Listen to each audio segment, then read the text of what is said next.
sorry, boys, that the teams I'm about to name as the top 4, I am convinced will just be the top 4. Go on then, hit us with them.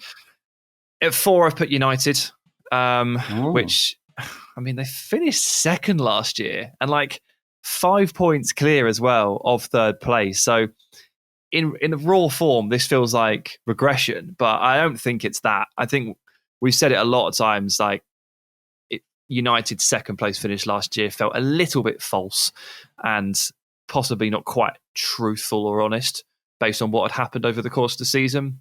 And yeah, they've gone and added Varane if he signs his contract any day. How long's it been now? 3 years? Come on, mate. Complicated. Very complicated. This is like when they were going to sign Nico Gaitan all over again. This is like when we set up Ranks FC and how long it took us to sign contracts. Yeah, probably. But Varane and Sancho in the door, I mean, a brilliant start, a genuinely brilliant start. But I said it a couple of weeks ago, this is what they needed to do just to stand still. This doesn't take them forward because of the calibre of the competition and the high bar that's been set at the top of the Premier League. We've got a fresh Liverpool coming back. We've got Salah and Mane having a summer off. We've got acclimatised Thiago. We've got Harvey Elliott breakout season. They've got 5 centre-backs now. They don't have to play Reece Williams or Nat Phillips any longer. Trent Alexander-Arnold's had a full summer off and a pre-season. Like, Liverpool are back in this conversation, and that door is not open for a team to kind of slip in ahead of them, which I think is what happened last season. So I've got Liverpool in third. I've got Chelsea in second. I mean, I would have done this with or without Lukaku, to be honest.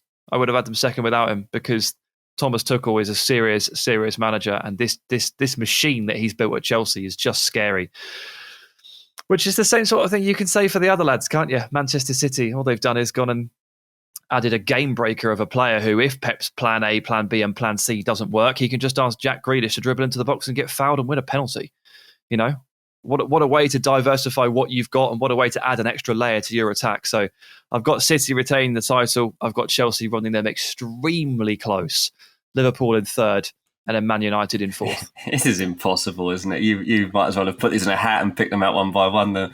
I mean, yeah, obviously you have to put City top, I think, but United and the Liverpool discussion, I mean, we don't know. I mean, Liverpool, for me, I really don't know what we're getting this time around. I mean, if you looked at that spell they had last season, we didn't even think they were going to be in the discussion for top 4, and then they managed to have a run that got them in there. Obviously, Van Dijk coming back into the side this season will be a big boost. I don't think he'll be there in the first few weeks of the season, though. I think it'll probably be Matip and Konaté. Yeah, I think so. I think that's how they'll start. And then you look at the front 3, obviously haven't made any proper signings yet, and Wijnaldum hasn't been replaced. And you look at the top 3 and you're like, it seems like, you know, Salah and Mane will play every week as usual, and maybe Jota comes in instead of Firmino. Like that's the vibes that we're getting out of Liverpool at the moment, as he becomes more of a starter and Firmino has to prove that he's worth getting back in there. And can these guys, especially Salah, get through another season playing the full thing? I think got AFCON as well. Yeah, they will do. Yeah, So there's that as well for Liverpool to contend with. You know, they've got Salah and Mane going away, Keita as well, I guess. Keita's not really available though, is he, to play football? So I don't think he's played football for years. You know what? It's a big season for him, and it's huge, isn't it? It cost £50-odd million and was hyped into this. You know, it's supposed to be such a transformative player for the club, and it just hasn't gone anywhere near where they were expecting. And he's had a good pre-season by all accounts. And he's had a good pre-season. It's a massive season for him. He's already on the back foot because Harvey Elliott is the talk of the town. Yeah, but you know. Harvey Elliott, I don't expect to stay in the conversation. We often see this in pre-season where a young player takes his chance for a bit, but it doesn't manage to stay in. But yeah, it's going to score against Norwich. There's a lot of different influences that are going to impact on Liverpool, and it's going to be tough for Jurgen Klopp to manage it. And getting back to where they were Premier League champions, feels like a long, long time ago now. And obviously their fans have missed a lot of the good times. Now they're back in there. They need to really, really hope that positivity and that togetherness can pull them through, because they really could have done with 2 signings. Maybe they still will, but they haven't signed a midfielder. They haven't signed a forward that you just feel they do need in terms of depth if they're going to actually challenge for the title. Yeah, I do think that there is something to be said about the midfield. And you mentioned Naby Keita there. We talked about the fact that Thiago has had a year of, sort of in and out year to try and settle. You add that to the midfield already there, and there is enough depth in that central midfield area, I think, to carry them through a season, as long as you don't get 3 huge injuries. Now, Liverpool last year have seen what happens when you get 3 injuries or 4 injuries in a key position, and how things can go south. But there is still a lot of players in here that can do a job and are at top elite Premier League quality. And Fabinho, Henderson, Thiago, Keita, there's a lot going on here, and that's before you add in the likes of a player like James Milner who can play there, the likes of a Harvey Elliott who can play there as rotation options. And I think one thing we've seen in pre-season is Taki Minamino come back into the fold and look like he's going to be part of the thing. He was absolutely excellent last night. I watched that preseason game, and as was Firmino actually as well. Firmino, just as we were talking about Firmino and Jota. Taki Minamino were excellent, really, really good. And so therefore maybe there's the plan, to finally ingratiate someone like Minamino into this attack. Who maybe that spell away and the spell of game time he got at Southampton was enough to convince Liverpool that he should be, an element of what this is going forward, and that he's now comfortable in a Premier League environment. Yeah, maybe. I think Dean's points are very fair, though, and particularly the AFCON point is very, very fair. And yeah, I've got them in 3. I've got the City and Chelsea tussle as the real title challenge. Just for Liverpool, that Van Dijk element, having to ease him back in a little bit. Can't expect too much too soon, and maybe some absences along the way.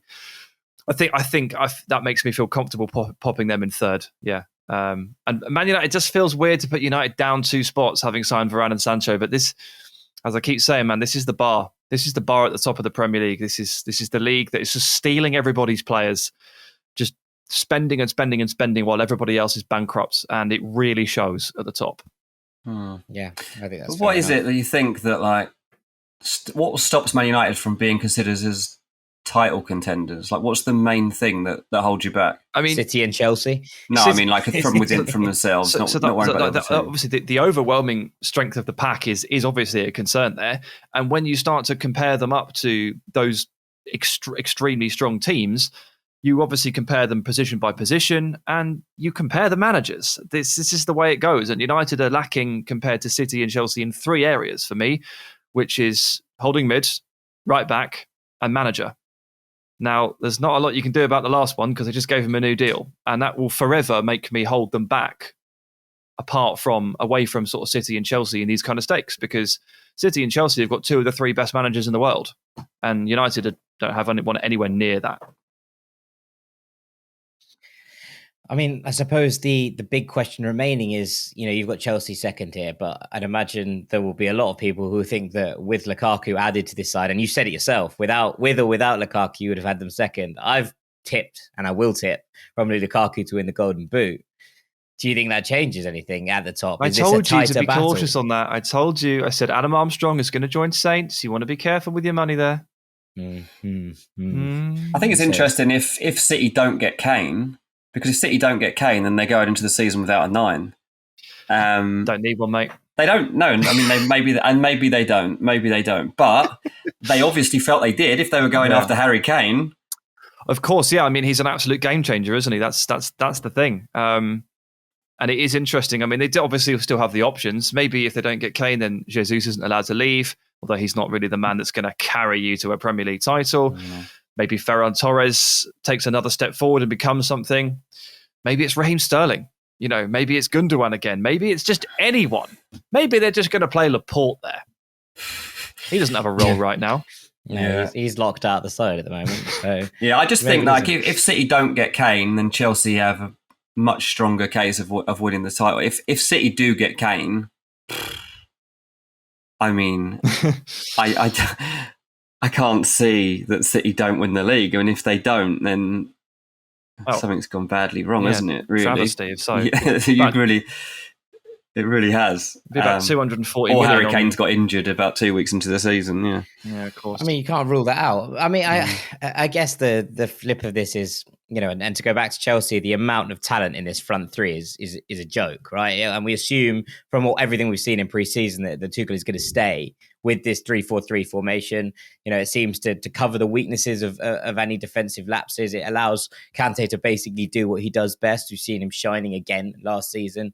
And then it sort of leaves these three front spots where one of them you assume is always Mason Mount. You know, one of them you assume is going to be Romelu Lukaku for the figure he's being brought in for, which means that you're kind of tossing up Kai Havertz, Timo Werner, Christian Pulisic, Callum Hudson-Odoi, Hakim Ziyech for one role, which is madness. I mean, obviously Hudson-Odoi can play right wing back. Say, you're playing next week, you play the week after, you play the week after, you play the week after. Well, someone said this to us. It was like one of Pep's great strengths, right, is that he can rotate a team and keep most of them happy. Now, obviously, we've seen over the summer that that's finally hit a bit of a brick wall with someone like Bernardo, who now, with the introduction of Jack Grealish, sees no future for himself. I think he's also just more fed up of Manchester than actually the team. Fair enough. And I think you kind of flip that off. Hey, Manchester's lovely, but I can kind of understand why you might have weather concerns. He wants to go to Barcelona for some reason. But there is this kind of element that, you know, one of Pep's great strengths is keeping people relatively happy in a system where he rotates heavily every time. You know, we laugh about Pep Roulette when we're talking about Fantasy Premier League, et cetera, et cetera. But, you know, it is one of those things that's impressive in that everyone seems to remain happy most of the time, despite the fact that they're in and out of the team here and there. Now, Tuchel is going to have a similar problem here. And one of the big things is how he deals with that on a personnel level. Yes, it is. And look, I'm not going to draw too many conclusions of what happened back end of last season because he was still getting to grips with his players. But we really are still in that position where Callum Hudson-Odoi is probably pretty annoyed that he doesn't really get to play any football. Back end of last season, there were definitely opportunities to give him minutes. He wasn't given them. And there were some reports that Hakim Ziyech was a little bit disgruntled as well. So within the first 4 months, I think Tuchel had already kind of rubbed a couple of players up the wrong way there in that rotation. Now, again, it's getting to grips with it all, and the ends justify the means. The man won a Champions League, like he knows what he's doing. But it is definitely one of those storylines that would be very interesting to see how it plays out for sure.